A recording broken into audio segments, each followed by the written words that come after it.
அனைவருக்கும் வணக்கம். 11ஆம் வகுப்பு வணிகவியல். இந்த வீடியோவில் நாம் அத்தியாயம் 22 முதல் அத்தியாயம் 33 வரை 58 கேள்விகள் பார்க்க இருக்கிறோம். கேள்வியை கேட்கும் போது அதன் அர்த்தம் புரிந்து கேட்கவும்.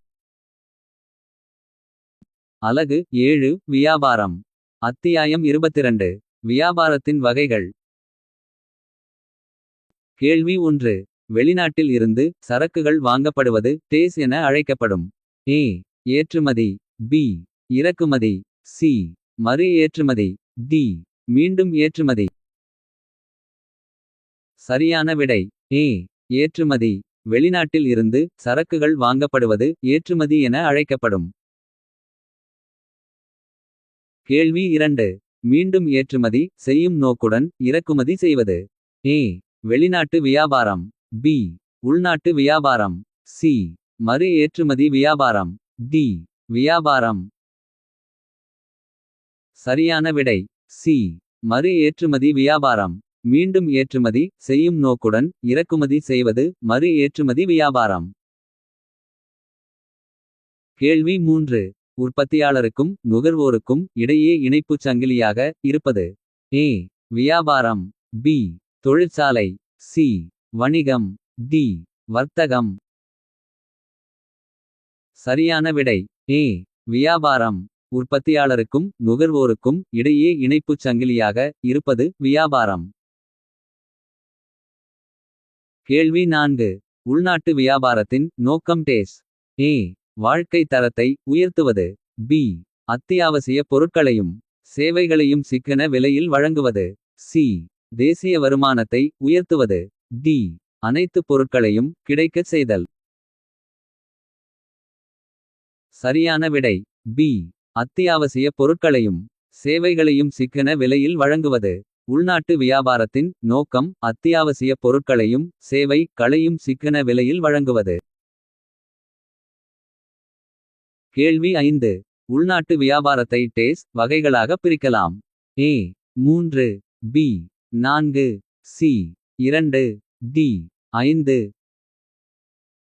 சரியான விடை சி. 2. உள்நாட்டு வியாபாரத்தை 2 வகைகளாக பிரிக்கலாம். அத்தியாயம் 23 வழங்கல் வழிகள். கேள்வி 6. மொத்த வியாபாரியையும் நுகர்வோரையும் இணைக்கும் இணைப்புச் சங்கிலியாகச் செயல்படும் வணிக இடைநிலையர் டேஸ் ஆவார். ஏ. உற்பத்தியாளர். பி. தரகர். சி. சில்லறை வியாபாரி. டி. வாடிக்கையாளர். சரியான விடை சி. சில்லறை வியாபாரி. மொத்த வியாபாரியையும் நுகர்வோரையும் இணைக்கும் இணைப்புச் சங்கிலியாகச் செயல்படும் வணிக இடைநிலையர் சில்லறை வியாபாரி ஆவார். கேள்வி 7. வழங்கல் வழியில் உள்ள முதல் இடைநிலையர் யார்? ஏ. மொத்த வியாபாரி. பி. உற்பத்தியாளர். சி. சில்லறை வியாபாரி. டி. வாடிக்கையாளர்கள். சரியான விடை ஏ. மொத்த வியாபாரி. வழங்கல் வழியில் உள்ள முதல் இடைநிலையர் மொத்த வியாபாரி. கேள்வி 8. உற்பத்தியாளரிடம் பொருட்களை வாங்கிச் சில்லறை வியாபாரிகளுக்கு விற்பனை செய்பவர் டேஸ். ஏ. உற்பத்தியாளர். பி. மொத்த வியாபாரி. சி. சில்லறை வியாபாரி. டி. நுகர்வோர்கள். சரியான விடை பி. மொத்த வியாபாரி. உற்பத்தியாளரிடம் பொருட்களை வாங்கிச் சில்லறை வியாபாரிகளுக்கு விற்பனை செய்பவர் மொத்த வியாபாரி. கேள்வி 9. வாங்குபவரையும் விற்பவரையும் ஒருங்கிணைக்கும் பணியினை மேற்கொள்வர் டேஸ். ஏ. தரகர். பி. கழிவு முகவர். சி. விற்பனை முகவர். டி. இருப்பு வைத்திருப்பவர். சரியான விடை ஏ. தரகர். வாங்குபவரையும் விற்பவரையும் ஒருங்கிணைக்கும் பணியினை மேற்கொள்வர் தரகர். கேள்வி 10. வியாபார இடைநிலையர்களை டேஸ் வகைகளாக பிரிக்கலாம். ஏ. 3. பி. 2. சி. 5. டி. 4. சரியான விடை பி. 2. வியாபார இடைநிலையர்களை 2 வகைகளாக பிரிக்கலாம். அத்தியாயம் 24 சில்லறை வியாபாரம் செய்தல். கேள்வி 11. சில்லறை வியாபாரிகள் டேஸ் அளவில் பொருட்களை வைத்திருப்பர். ஏ சிறிய, பி பெரிய, சி நடுத்தர, டி அளவான. சரியான விடை ஏ சிறிய. சில்லறை வியாபாரிகள் சிறிய அளவில் பொருட்களை வைத்திருப்பர். கேள்வி 12. சிற்றளவு நிலையிட சில்லறை வியாபாரி என்பதனுள் டேஸ் அடங்குவர். ஏ இடம்பெயர் வியாபாரிகள், பி சுமைதூக்கும் வியாபாரிகள், சி பொதுப்பண்டகசாலைகள், டி வாகனத்தில் விற்போர். சரியான விடை சி பொதுப்பண்டகசாலைகள். சிற்றளவு நிலையிட சில்லறை வியாபாரி பொதுப்பண்டகசாலைகள் அடங்குவர். கேள்வி 13. ஒரு குறிப்பிட்ட வகை பொருள்களை மட்டும் விற்கும் சில்லறை கடைகள் டேஸ் என அழைக்கப்படுகிறது. ஏ சந்தை வியாபாரிகள், பி ஒரே வகை பண்டகச்சாலைகள், சி பொதுப்பண்டகச்சாலைகள், டி தெருக்கடை வியாபாரிகள். சரியான விடை பி ஒரே வகை பண்டகச்சாலைகள். ஒரு குறிப்பிட்ட வகை பொருள்களை மட்டும் விற்கும் சில்லறை கடைகள் ஒரே வகை பண்டகச்சாலைகள் என அழைக்கப்படுகிறது. கேள்வி 14. நிரந்தர இடமின்றி வெவ்வேறு இடங்களுக்கு சென்று குறைந்த விலையுள்ள பொருட்களை வியாபாரம் செய்வோரை டேஸ் என்பர். ஏ மடங்கு கடைகள், பி முகவர்கள், சி தெருக்கடை வியாபாரிகள், டி சுற்றாடும் வியாபாரிகள். சரியான விடை டி சுற்றாடும் வியாபாரிகள். நிரந்தர இடமின்றி வெவ்வேறு இடங்களுக்கு சென்று குறைந்த விலையுள்ள பொருட்களை வியாபாரம் செய்வோரை சுற்றாடும் வியாபாரிகள் என்பர். அலகு 8. பன்னாட்டு வணிகம். அத்தியாயம் 25. பன்னாட்டு வணிகம். கேள்வி 15. நாடுகளுக்கிடையே சரக்கு, சேவை, அறிவுசார் உரிமைகள், தொழில் நுட்பம் மற்றும் மனித உழைப்பு ஆகியவை இடம்பெயர்வது. ஏ பன்னாட்டு வியாபாரம், பி பன்னாட்டு வணிகம், சி மறு ஏற்றுமதி வியாபாரம், டி உள்நாட்டு வியாபாரம். சரியான விடை பி பன்னாட்டு வணிகம். நாடுகளுக்கிடையே சரக்கு, சேவை, அறிவுசார் உரிமைகள், தொழில் நுட்பம் மற்றும் மனித உழைப்பு ஆகியவை இடம்பெயருவது பன்னாட்டு வணிகம். கேள்வி 16. சரக்கு இறக்குமதி செய்யப்பட்டு மீண்டும் ஏற்றுமதி செய்யப்பட்டால் அது டேஸ் எனப்படும். ஏ இறக்குமதி, பி ஏற்றுமதி, சி மறு ஏற்றுமதி வியாபாரம், டி பன்னாட்டு வியாபாரம். சரியான விடை சி மறு ஏற்றுமதி வியாபாரம். சரக்கு இறக்குமதி செய்யப்பட்டு மீண்டும் ஏற்றுமதி செய்யப்பட்டால் அது மறு ஏற்றுமதி வியாபாரம் எனப்படும். கேள்வி 17. நாடுகளுக்கிடையே சரக்குகள் மற்றும் சேவைகள் மட்டும் பரிமாறிக்கொள்ளப்பட்டால் அது டேஸ் எனப்படும். ஏ பன்னாட்டு வியாபாரம், பி பன்னாட்டு வணிகம், சி மறு ஏற்றுமதி வியாபாரம், டி உள்நாட்டு வியாபாரம். சரியான விடை ஏ பன்னாட்டு வியாபாரம். நாடுகளுக்கிடையே சரக்குகள் மற்றும் சேவைகள் மட்டும் பரிமாறிக்கொள்ளப்பட்டால் அது பன்னாட்டு வியாபாரம் எனப்படும். கேள்வி 18. உள்நாட்டிலிருந்து பொருட்கள் வெளிநாட்டிற்கு ஏற்றுமதி செய்யப்பட்டால் அது டேஸ் எனப்படும். ஏ உள்நாட்டு வியாபாரம், பி ஏற்றுமதி, சி அயல்நாட்டு வியாபாரம், டி இணைவினை. சரியான விடை பி ஏற்றுமதி. உள்நாட்டிலிருந்து பொருட்கள் வெளிநாட்டிற்கு ஏற்றுமதி செய்யப்பட்டால் அது ஏற்றுமதி எனப்படும். அத்தியாயம் 26. ஏற்றுமதி மற்றும் இறக்குமதி நடைமுறைகள். கேள்வி 19. இபிசி-இன் விரிவாக்கம். ஏ ஏற்றுமதி செயல்முறை குழு, பி ஏற்றுமதி வளர்ச்சி குழு, சி ஏற்றுமதி சரக்கேற்றி குழு, டி ஏற்றுமதி வளர்ச்சி காங்கிரஸ். சரியான விடை பி ஏற்றுமதி வளர்ச்சிக்குழு. இபிசி-இன் விரிவாக்கம் ஏற்றுமதி வளர்ச்சிக்குழு. கேள்வி 20. எஸ்டிசி-இன் விரிவாக்கம். ஏ மாநில பயிற்சி மையம், பி மாநில பயிற்சி சபை, சி மாநில வணிக மையம், டி மாநில வணிக கழகம். சரியான விடை டி மாநில வணிக கழகம். எஸ்டிசி-இன் விரிவாக்கம் மாநில வணிக கழகம். கேள்வி 21. இறக்குமதியாளரால் தயாரிக்கப்பட்டு சரக்கை வாங்குவதற்கு ஏற்றுமதியாளருக்கு அனுப்பப்படும் ஆவணம் டேஸ் ஆகும். ஏ. இடாப்பு. பி. சரக்காணை. சி. விசாரணை. டி. கப்பல் வாடகை முறி.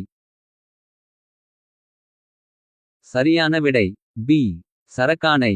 இறக்குமதியாளரால் தயாரிக்கப்பட்டு சரக்கை வாங்குவதற்கு ஏற்றுமதியாளருக்கு அனுப்பப்படும் ஆவணம் சரக்காணை ஆகும். கேள்வி 22. கப்பல் தலைவரால் சரக்கு பெற்றுக்கொண்டதற்கு ஆதாரமாக வழங்கப்படும் ரசீது. ஏ. அனுப்புகை ரசீது. பி. கப்பல் ரசீது. சி. கப்பல் துணைத் தலைவர் ரசீது. டி. வாணிகத் தூதுவர் இடாப்பு. சரியான விடை பி. கப்பல் ரசீது. கப்பல் தலைவரால் சரக்கு பெற்றுக்கொண்டதற்கு ஆதாரமாக வழங்கப்படும் ரசீது கப்பல் ரசீது. கேள்வி 23. ஏற்றுமதியாளரால் சுங்க நடைமுறைகளை பின்பற்ற நியமிக்கப்படும் முகவர். ஏ. அகற்றீட்டு முகவர். பி. அனுப்புகை முகவர். சி. கழிவு முகவர். டி. தன் பொறுப்பு முகவர். சரியான விடை ஏ. அகற்றீட்டு முகவர். ஏற்றுமதியாளரால் சுங்க நடைமுறைகளை பின்பற்ற நியமிக்கப்படும் முகவர் அகற்றீட்டு முகவர். அத்தியாயம் 27. பன்னாட்டு வணிகத்தின் ஒருங்கிணைப்பாளர்கள். கேள்வி 24. சுங்க வரிகள் மற்றும் வாணிபம் மீதான பொது ஒப்பந்தம் கையெழுத்தான நாள். A. October 30 1947. B. October 29 1947. C. October 28 1947. D. October 26 1947. சரியான விடை ஏ. அக்டோபர் 30 1947. சுங்க வரிகள் மற்றும் வாணிபம் மீதான பொது ஒப்பந்தம் கையெழுத்தான நாள் அக்டோபர் 30 1947. கேள்வி 25. உலக வர்த்தக அமைப்பு உருவாக்கப்பட்ட நாள். ஏ. ஜனவரி 1 1996. பி. ஜனவரி 1 1997. சி. ஜனவரி 1 1995. டி. ஜனவரி 1 1994. சரியான விடை சி. ஜனவரி 1 1995. உலக வர்த்தக அமைப்பு உருவாக்கப்பட்ட நாள் ஜனவரி 1 1995. கேள்வி 26. உலக வர்த்தக அமைப்பின் தலைமையகம் அமைந்துள்ள இடம். A. New York. B. London. C. Geneva. D. Brazil. சரியான விடை சி. ஜெனீவா.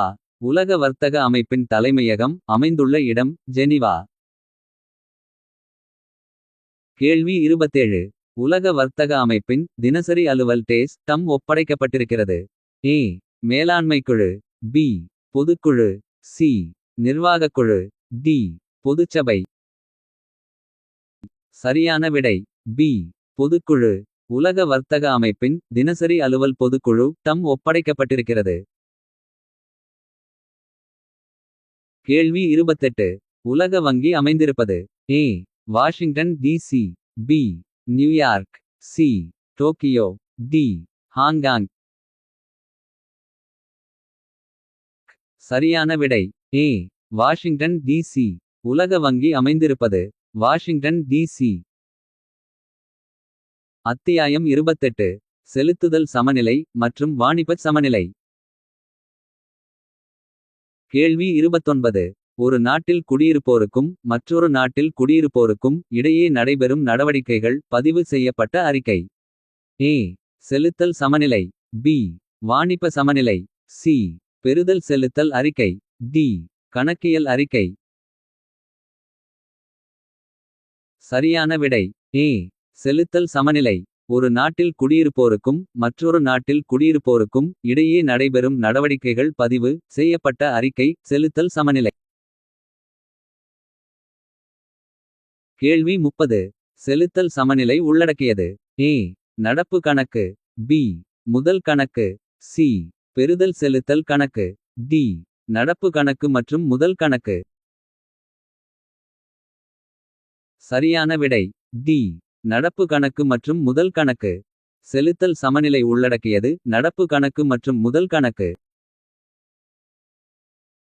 கேள்வி 31. அயல் நாட்டு நீண்ட கால கடன் மற்றும் அயல் நாட்டு நாணய காப்பு பதியப்படுவது. ஏ. அலுவல் சார்ந்த மூலதனம். பி. தனியார் மூலதனம். சி. வங்கி மூலதனம். டி.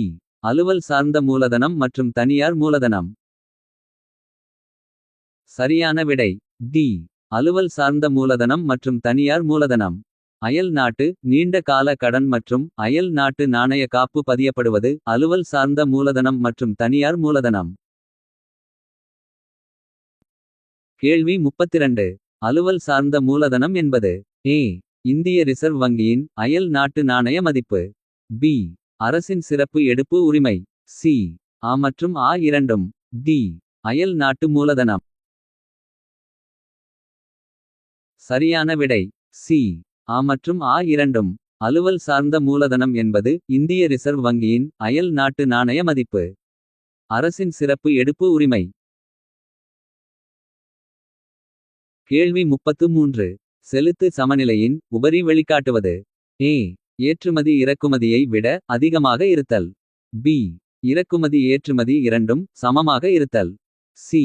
இறக்குமதி ஏற்றுமதி இரண்டும் சமநிலைக்கு அதிகமாக இருத்தல். டி. இவையனைத்தும். சரியான விடை ஏ. ஏற்றுமதி இறக்குமதியை விட அதிகமாக இருத்தல். செலுத்து சமநிலையின் உபரி வெளிக்காட்டுவது ஏற்றுமதி இறக்குமதியை விட அதிகமாக இருத்தல்.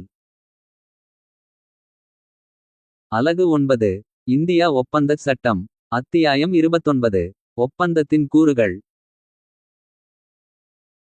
கேள்வி 34. சட்டத்தால் நடைமுறைப்படுத்தப்படும் ஓர் உடன்படிக்கை. ஏ. நிறைவேற்றக்கூடிய ஏற்பு. பி. ஏற்றுக்கொள்ளப்பட்ட முனைவு. சி. ஒப்புக்கொண்ட வாக்குறுதி. டி. ஒப்பந்தம். சரியான விடை டி. ஒப்பந்தம். சட்டத்தால் நடைமுறைப்படுத்தப்படும் ஓர் உடன்படிக்கை ஒப்பந்தம். கேள்வி 35. ஒரு நபர் மற்றொரு நபருக்கு செய்ய வேண்டிய மறுபயன் உருவாக்கும் ஒவ்வொரு உறுதிமொழியும் உறுதிமொழிகளின் தொகுதியும். ஏ. உடன்பாடு. பி. ஒப்பந்தம். சி. முனைவு. டி. ஏற்பு. சரியான விடை ஏ. உடன்பாடு. ஒரு நபர் மற்றொரு நபருக்கு செய்ய வேண்டிய மறுபயன் உருவாக்கும் ஒவ்வொரு உறுதிமொழியும் உறுதிமொழிகளின் தொகுதியும். உடன்பாடு. கேள்வி 36. செல்லாத ஒப்பந்தம் குறிப்பது. ஏ. சட்டத்துக்கு முரணான ஒப்பந்தத்தின் இயல்பு. பி. சட்டத்தால் நடைமுறைப்படுத்த முடியாத உடன்பாடு. சி. சட்ட நடைமுறைகளை மீறுவதான ஒப்பந்தம். டி. பொது கொள்கைக்கு எதிரான உடன்பாடு. சரியான விடை பி.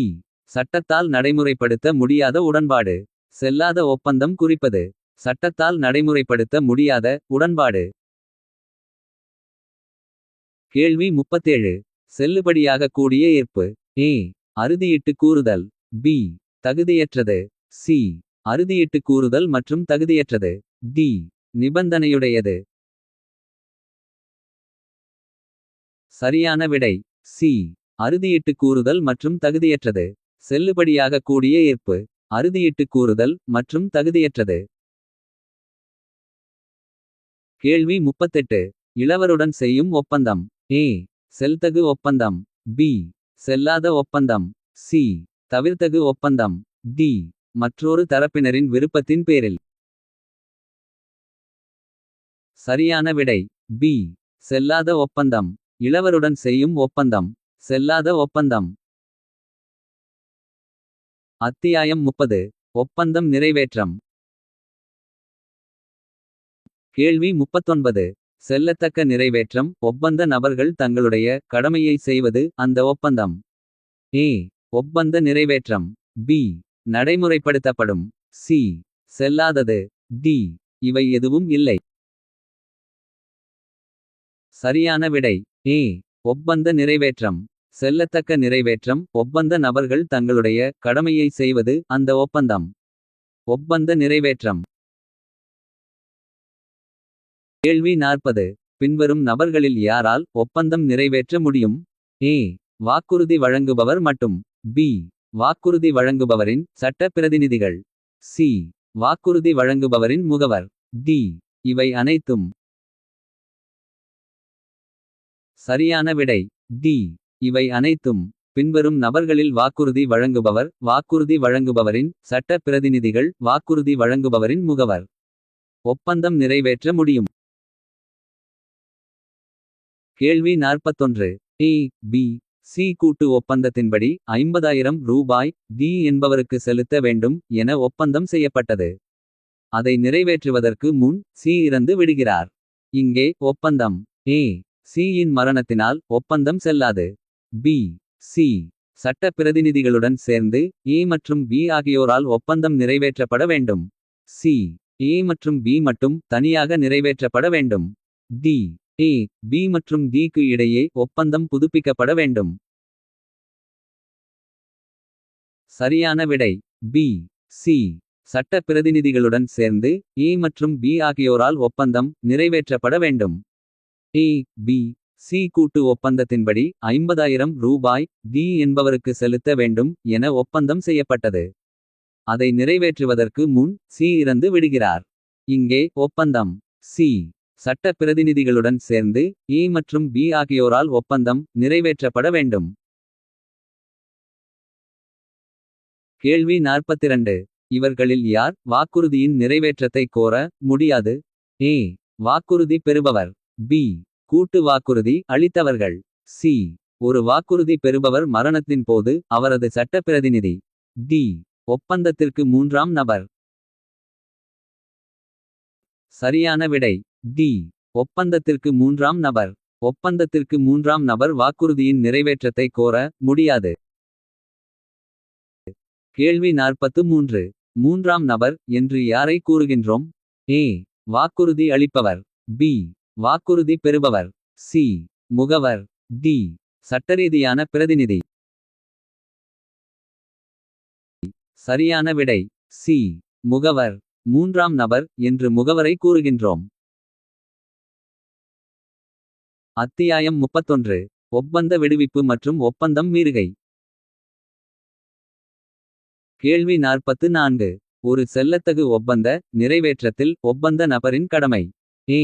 ஒப்பந்தம் விடுவிப்பு செய்யப்பட்டது. பி. நடைமுறைப்படுத்தப்படும். சி. செல்லாதது. டி. இவை எதுவும் இல்லை. சரியான விடை ஏ. ஒப்பந்தம் விடுவிப்பு செய்யப்பட்டது. ஒரு செல்லத்தகு ஒப்பந்த நிறைவேற்றத்தில் ஒப்பந்த நபரின் கடமை. ஒப்பந்தம் விடுவிப்பு செய்யப்பட்டது. கேள்வி 45. செயல்படாத ஒரு ஒப்பந்தம் சட்ட பிரிவு 56 இன் கீழ். ஏ. தவிர்க்கக்கூடிய. பி. செல்லாத. சி. செல்லக்கூடியது. டி. நிறைவேற்ற முடியாதது. சரியான விடை ஏ. தவிர்க்கக்கூடிய. செயல்படாத ஒரு ஒப்பந்தம் சட்ட பிரிவு 56 இன் கீழ். தவிர்க்கக்கூடிய. கேள்வி 46. பல்வேறு சூழ்நிலைகளில் ஒப்பந்தம் நிறைவேற்ற இயலாது அந்த ஒப்பந்தம். ஏ. தவிர்க்கக்கூடிய. பி. செல்லாத. சி. செல்லக்கூடியது. டி. இவற்றில் எதுவும் இல்லை.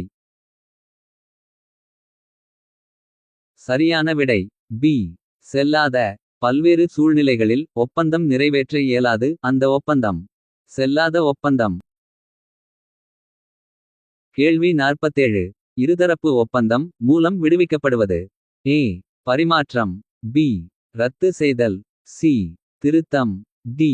மேலே கூறப்பட்டவை அனைத்தும். சரியான விடை டி.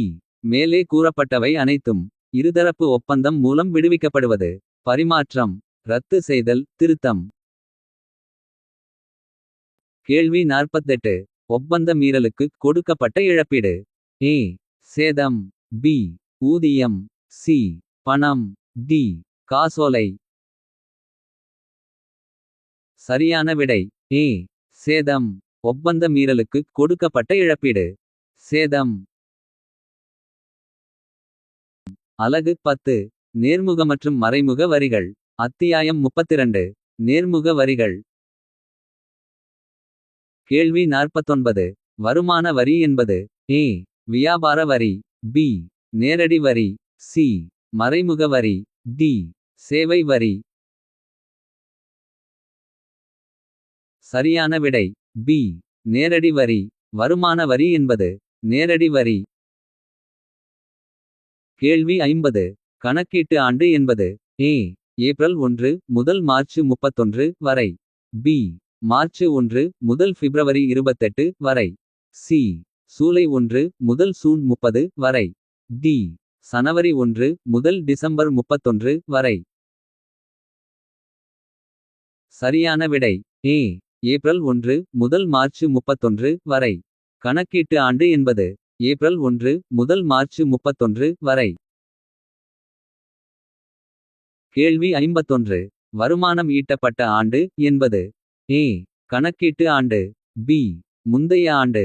சி. ஒளி ஆண்டு. டி. நாட்காட்டி ஆண்டு. சரியான விடை பி. முந்தைய ஆண்டு. வருமானம் ஈட்டப்பட்ட ஆண்டு என்பது முந்தைய ஆண்டு. கேள்வி 52. 5 தலைப்புகளின் கீழ் வரும் வருமானத்தின் கூடுதல் என்பது ஏ. முழு மொத்த வருமானம். பி. மொத்த வருமானம். சி. ஊதிய வருமானம். டி. வியாபார வருமானம். சரியான விடை பி. மொத்த வருமானம். 5 தலைப்புகளின் கீழ் வரும் வருமானத்தின் கூடுதல் என்பது மொத்த வருமானம். கேள்வி 53. இந்தியாவில் வேளாண்மை வருமானம் என்பது ஏ. முழுவதும் வரி விதிப்பிற்குட்பட்டது. பி. முழுவதும் வரி விலக்கிற்குட்பட்டது. சி. வருமானமாக கருதப்படுவதில்லை. டி.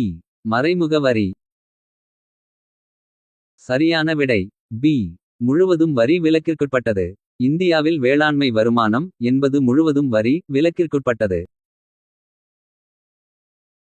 அத்தியாயம் 33. மறைமுக வரிகள். கேள்வி 54. சரக்கு மற்றும் சேவை வரி குழுமத்தின் தலைவர் யார்? ஏ. இந்திய ரிசர்வ் வங்கியின் தலைவர். பி. நிதி அமைச்சர். சி. பிரதம மந்திரி. டி. இந்திய குடியரசு தலைவர். சரியான விடை பி. நிதி அமைச்சர். சரக்கு மற்றும் சேவை வரி குழுமத்தின் தலைவர் யார்? நிதி அமைச்சர். கேள்வி 55. ஜிஎஸ்டி இன் விரிவாக்கம். ஏ. சரக்கு மற்றும் அளிப்பு வரி. பி. அரசு விற்பனை வரி. சி. சரக்கு மற்றும் சேவை வரி. டி. மேற்கூறிய அனைத்தும். சரியான விடை சி. சரக்கு மற்றும் சேவை வரி. ஜிஎஸ்டி இன் விரிவாக்கம். சரக்கு மற்றும் சேவை வரி. கேள்வி 56. சரக்கு மற்றும் சேவை வரி என்பது ஏ. நேரடி வரி. பி. மறைமுக வரி. சி. சரக்கு மற்றும் சேவைகளின் வகையை பொறுத்து. டி. வியாபார நடவடிக்கைகளைச் சார்ந்தது. சரியான விடை பி. மறைமுக வரி. சரக்கு மற்றும் சேவை வரி என்பது மறைமுக வரி. கேள்வி 57. ஐஜிஎஸ்டி என்பது ஏ. ஒருங்கிணைந்த சரக்கு மற்றும் சேவை வரி. பி. இந்திய சரக்கு மற்றும் சேவை வரி. சி. ஆரம்ப சரக்கு மற்றும் சேவை வரி. டி. மேற்கூறிய அனைத்தும். சரியான விடை ஏ. ஒருங்கிணைந்த சரக்கு மற்றும் சேவை வரி. ஐஜிஎஸ்டி என்பது ஒருங்கிணைந்த சரக்கு மற்றும் சேவை வரி. கேள்வி 58. சரக்கு மற்றும் சேவை வரி விதிப்பு முறை நடைமுறைப்படுத்தப்பட்ட நாள். ஏ. ஏப்ரல் 1 2017. பி. சனவரி 1 2017. சி. சூலை 1 2017. டி. மார்ச் 1 2017. சரியான விடை சி. சூலை 1 2017.